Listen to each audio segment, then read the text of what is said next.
നല്ല സോഫ്റ്റായിട്ടുള്ള പാലപ്പം എങ്ങനെയാണ് തയ്യാറാക്കുന്നതെന്ന് നോക്കാം. അതിനായിട്ട് ഒരു ഗ്ലാസ് പച്ചരി ഒരു പാത്രത്തിലേക്ക് ഇട്ട് കൊടുക്കാം. അതിനെ ഒന്ന് വെള്ളമൊഴിച്ച് ഒന്ന് കുതിരാനായിട്ട് വയ്ക്കണം. ഒരു 5 മണിക്കൂർ കുറയാതെ ഇതൊന്ന് കുതിരാൻ വയ്ക്കുക.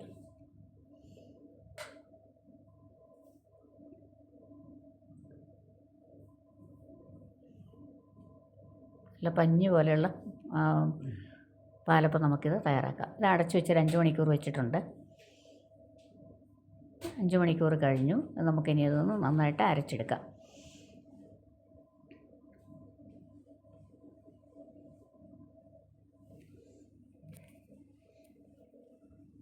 അതേ ഗ്ലാസ്സിൽ ഒരു 1/4 ഗ്ലാസ് അവൽ കുതിർത്ത് വെച്ചിട്ടുണ്ടായിരുന്നു. തിന്നവലോ കുറച്ച് മീഡിയം ടൈപ്പ് ഏത് വേണമെങ്കിലും എടുക്കാം. അതൊന്ന് കുതിർത്തതിന് ശേഷം നമുക്ക് അരിയുടെ കൂടെ ഇട്ട് കൊടുക്കുക. ഇത് തിന്നായിട്ടുള്ള അവലാണ് ഞാൻ എടുത്തിരുന്നത്. 1/4 ഗ്ലാസ്സൊക്കെ മതിയാവും. അത് അരിയുടെ കൂടെ ചേർക്കാം. ഇതിന് കപ്പി കാച്ചുമൊന്നും നമ്മൾ ചെയ്യുന്നില്ല. വളരെ എളുപ്പം തയ്യാറാക്കാം. പിന്നെ ഇതിൻ്റെ കൂടെ ഒരു 1/4 കപ്പോളം തേങ്ങ ചേർത്ത് കൊടുക്കുക.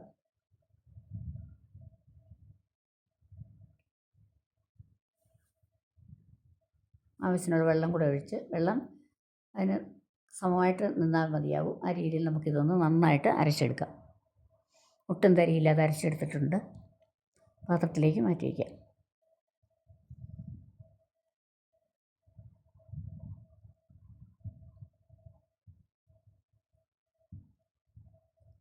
ജാറിൽ അല്പം വെള്ളം കൂടെ ഒഴിച്ച് ഇതിലേക്ക് ഒഴിക്കുക.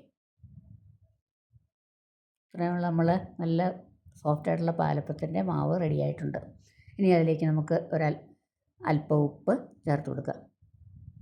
രുചിക്ക് ആവശ്യമുള്ള ഉപ്പ് ചേർക്കുക. കൂടെ തന്നെ ഒരു 1/2 ടീസ്പൂണോളം ഇൻസ്റ്റൻറ്റ് ഈസ്റ്റ് കൂടെ ചേർക്കുക.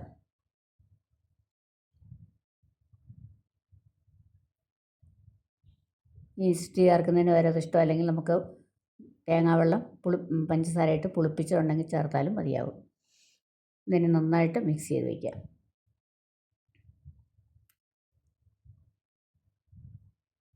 ഒരു 8 മണിക്കൂറിൽ കുറയാതെ പുളിക്കാനായിട്ട് വയ്ക്കുക.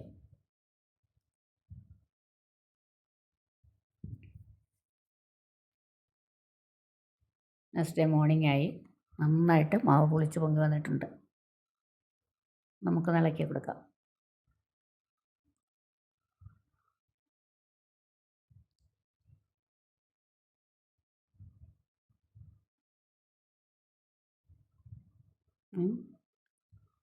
അപ്പം ഉണ്ടാക്കാനായിട്ട് തുടങ്ങാം.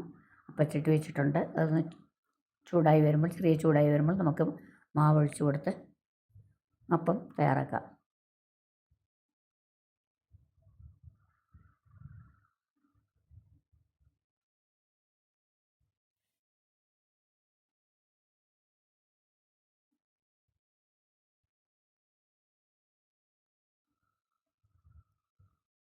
ഒന്ന് ചുറ്റിച്ച് കൊടുക്കാം. ഇതുപോലെ നമുക്ക് ബാക്കിയിരിക്കുന്ന മാവെല്ലാം തയ്യാറാക്കാം. നല്ല സോഫ്റ്റായിട്ടുള്ള അപ്പമാണ്. ഇതുപോലെ കണ്ണൊക്കെ വന്നു കഴിയുമ്പോൾ നമുക്കിതൊന്ന് അടച്ചു വെച്ച് കൊടുക്കാം. ഒരു മീഡിയം ഫ്ലെയിമിൽ വെച്ച് അപ്പം തയ്യാറാക്കാം.